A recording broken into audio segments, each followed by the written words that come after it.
Is there anybody in the room, you still have some room left for some goals and some dreams?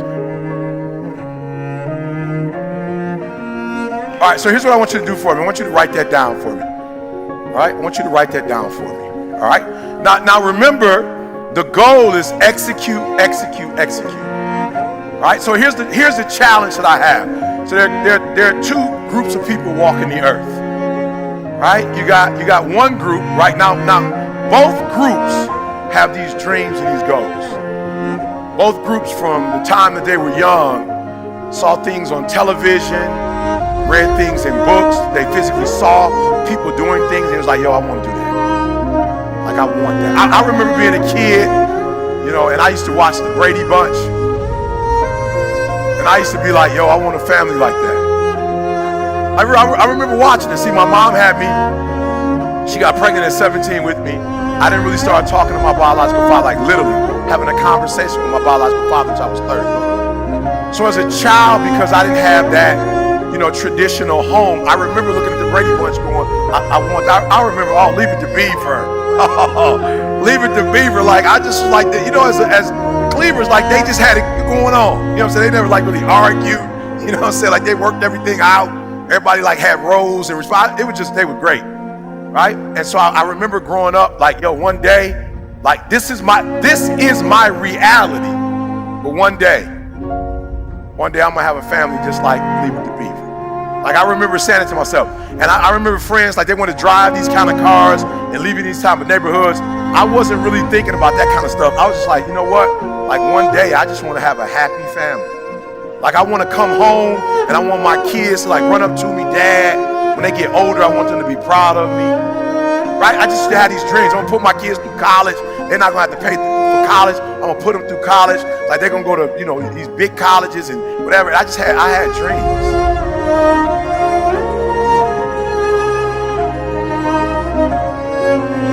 Right? I had dreams. So what I want you to do for me is I want you to, and I know a lot of you are adults and you're adulting, and sometimes you don't have time for dreams and goals and stuff, right? But I want you to do me a favor. Like, don't let life do you like that. Like, don't let life put you in a circumstance or a situation where you stop dreaming. Like, don't let life put you in a situation where you are helping somebody else make their dreams become a reality. You forgot you have your own. Like, don't do that. Don't get so caught up giving some job 30, 40, 50, 60 hours of your day that you don't have any time left for yourself. And so what we're going to do right now, we're going to get back to the basics. Right? We're going to get back to, and I wake up every day and people say, yo, E, what's the thing? I know you say execution, but like, what's that thing? And it's like, to be fruitful, to multiply, to have dominion. Like, no. When I wake up every day, like, I claim that the first commandment was I was commissioned to be fruitful, to multiply, and to have dominion.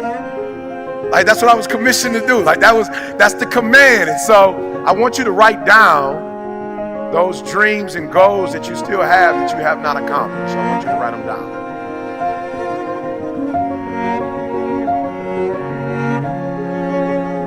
And so do me a favor, I don't want reality right now. I'm not interested in how much your student loans are. I'm not interested.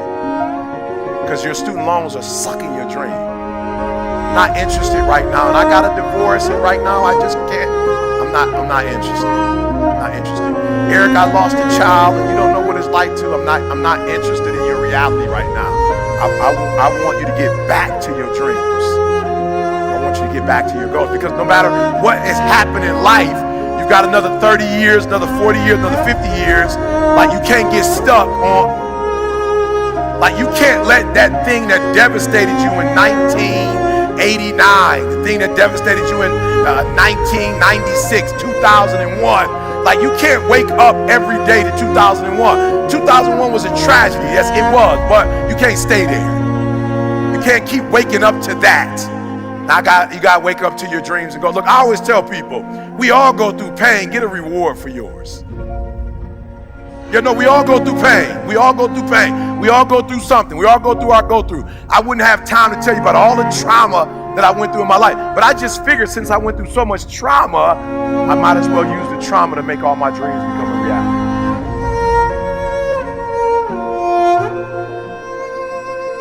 So you got my homie that called me the other day. Like I'm like, this is blowing my mind. I'm like, God, I'm the #1 motivational speaker in the world. Like, I don't know why you're calling me and you're not getting personal development from me. No, listen to what I just said. This is my best friend in the whole wide world. This is very close. Like, this is the dude I trust with my wife and my kid. Like, this is the person that my dreams, like, he helped me with my dreams. I said, why are we on the phone talking about deficits right now? Why are you doing that? Do you know people who don't know me and I'm not their best friend in the whole wide world have gone through one of my programs and now they killing the game, and you know me, you're not killing the game? So we're on the phone. I'm like, yo, God, do me a favor. Like, can we stop talking about your reality? I'm not interested. I'm like right now in marital bliss and you trying to bring me back to divorce. Like, you talking about your marriage and where it ain't. I don't want to talk about that right now. I'm in bliss, so don't bring me there. I'm a multimillionaire. You talking about you're not making enough money to take care of you. I don't want to talk about that talk. Can we talk about your dreams and goals and get to them? So we're having a conversation, right? And so I said, look, just stop, right? Just tell me, what are your dreams and goals? He's like, to be a multimillionaire, to do this with my wife, take care of my kid.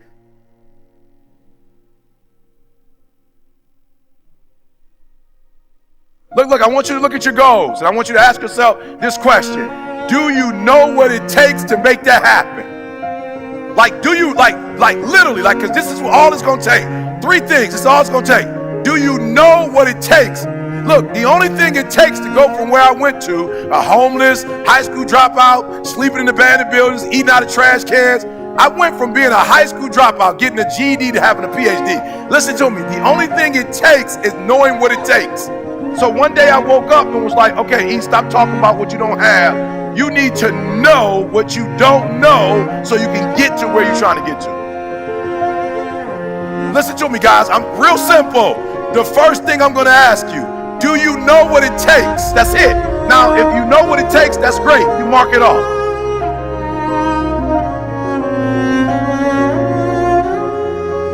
And I remember before being in that room with Warren Buffett, I never even thought about making that kind of money. I never thought about making money, but I was sitting in the room with Warren Buffett. So I get in the room with Warren Buffett, and what blows my mind is that he's human. Look, there are those of you who watch people on TV and you go, oh, and you admire them and you love them. And some of you watch so much TV because you really want to live your dreams through somebody else. You're not ready to do the work. Real, so you watch it on TV so you can get inspired. And so Warren Buffett, everybody's sitting down, Warren Buffett walks in the room, and when Warren Buffett walks in the room, it blows my mind. I'm like, yo, this dude is human. Like, he didn't come in with an Italian suit on. He came in with like a normal, I'm like, that's a normal suit. You know what's so crazy? He could wear a Sears and Roebuck suit because he was already one of the richest men in the world. He didn't have to come in and impress nobody. He didn't have to come in and prove that he was rich, because we know he's rich. I'm like, what an amazing feeling. Like, you can be your authentic self. Like, Warren Buffett didn't have to come in, because some other guys came in and they had the suits that he didn't have on. And they had the $1 million watches that he didn't have on. And they had the shoes that he wasn't wearing. He had a normal tie on. He didn't have it all the way up. He didn't have a Pat Riley like cut. It was just a normal button up.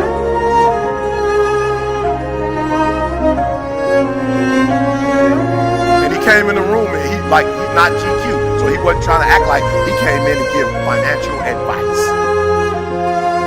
I sat there listening to this man talking. I was like, whoa, my mom worked for Ford. She later got married to the person that became my father, worked at GM. My whole life, I never heard that conversation before. I had only heard the working class language. It's a different language. I walked out of that room and was like, yo, I know what it takes.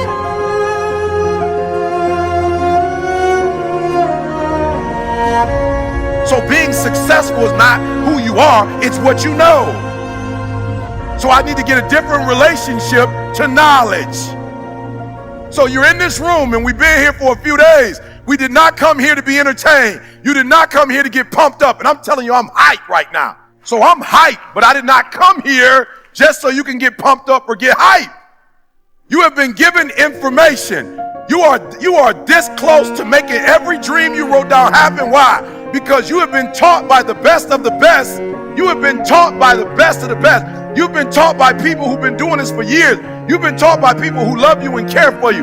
People who are giving you information that you're not going to get randomly on your own. You are getting 10, 20, 30 years of experience in an hour. And so you are this close to your dreams and goals. So I have to ask you the question. You have the information. Now what are you going to do with it? You have the information. I sat in a room with Warren Buffett. Listen to me very closely. You type my name in, and this is by the glory of God. You type my name in, and it's going to say something. You put my name in Google, something's going to come up.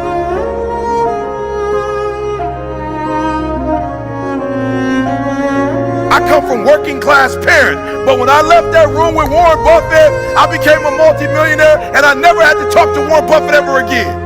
I didn't have to call Warren Buffett and ask him, now what did you say again? I took the information that I was given and I murdered it.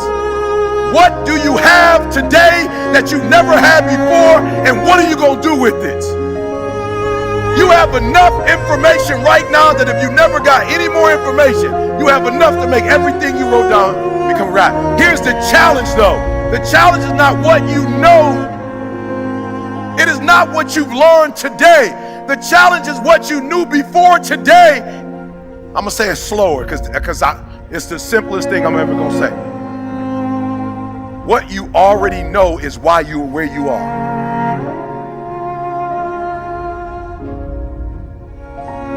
And if you're going to get to the next level, you're going to have to erase everything you knew about what you knew, what you thought you knew. I'm going to say it again because I see some people like, whoa, Eric, I'm trying to catch that. It is the stinking thinking that got you where you are right now. It is the limited beliefs that have you where you are right now. You have a limited belief. I remember that I thought I could never do this, but only for people who look like me. I remember when I was like 19, 20 and I started speaking, 20, 21, and I would go to historically black colleges and I would kill it. And I remember somebody asking me not to do historically black, but to come out of my particular community, my particular way of speaking, my particular way of doing things. And I'm thinking to myself when I first got there, I was like, oh, I don't know if I can do this. Like they don't come from where I come from. Like they don't talk like I talk. Like they don't have the experience that I had. I don't know if I had anything to say. And God said to me, what?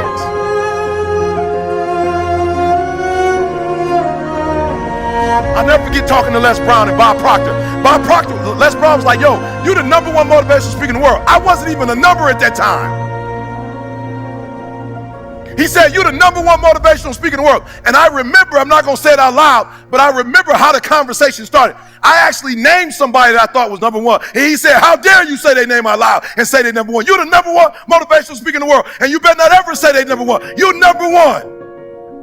And I said, hold up, what? But I just started speaking. He says, no one on the planet is giving free information away like you giving free information away. Nobody in the planet loves people the way. There's no other motivational speaker going to prisons. There's no other motivational speaker talking to 12 kids in a detention center. There's no other motivational speaker going to schools and shaking kids' hands on their way to school and not getting paid a dime for it. Meeting them at 6:30 saying, good morning. He said, you are the #1 motivational speaker in the world because nobody cares about humans like you care. He said, you ain't even charging. Boy, you know how much money you should be charging? Bob Proctor said, how much you charge? I was like, about 5, 10 grand. He was like, what? Bob Proctor said, what? I was like, what? 5, 10 grand. It was right here in Phoenix when you spoke to him. He said, don't you ever do that again. No less than 20,000. I went back and told my secretary, I was like, look, man, I talked to Bob. He said, no less than. I had to fire her from that position and give her another position because she couldn't say 20,000 when people called. I'm being real. She couldn't say it. When she said it, she didn't say it like she believed it. And so people would be like, nope, bring it all the way down. And then CJ was like, let me say it because I've been with him. I see him at the schools. I see him at the prisons. I see him at Michigan State doing a program for kids every week when they don't even want him doing it. Let me tell him, 20,000. And if you don't, CJ would say 20,000. If you call me tomorrow, it's going to be 25.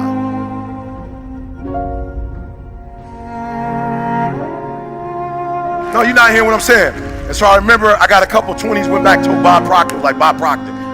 He was like, how you doing, Eric? I'm like, great. How is it going with the fine? I was like, man, it's great. I'm doing 20 now. He was like, I said, you told me 20. He said, I never told you 20. I said, no, less than 20. But your limited beliefs heard. Your limited beliefs heard you say. I didn't say that. That's what your past told you. That's what you getting a GED told you. Your biological father not being in your life told you, because you don't value yourself. You think it's tough. I'm telling you, son, there are people in this earth that value you more than you value yourself.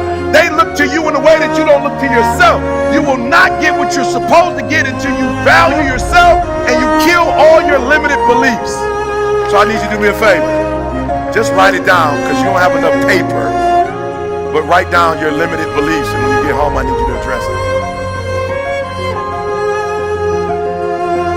He said, Eric, I used to be like, God, I don't know if I can do corporate. He said, son, not only can you do it, you must do it.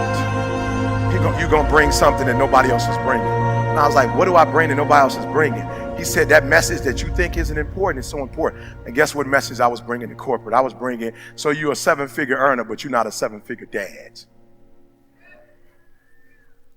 God was like, do you know how important this message is? Just because you're not talking money like they talking money, this has nothing to do with it. You just told my man that he need to be a 7-figure spouse. He's not a 7-figure spouse. He's one-dimensional. He knows how to make money, but the rest of his life sucks. Challenge him to get the triple-double life. Challenge them to get the trouble. Yes, you've invested in stocks and bonds, but you ain't invested into your wife. You've invested into the stock market, but not your kids. And your son is in a gang because the gangs is beating you. Oh, you're killing it at the company, but when you come home, you're not killing it with your child. That's why your daughter with somebody she shouldn't be with. That's why your daughter wants to commit suicide, because her daddy ain't giving her the attention that she needs. So do me a favor. I just want you to give your company, don't stop giving your company that attention. But I challenge you to give your wife the same energy that you give your company.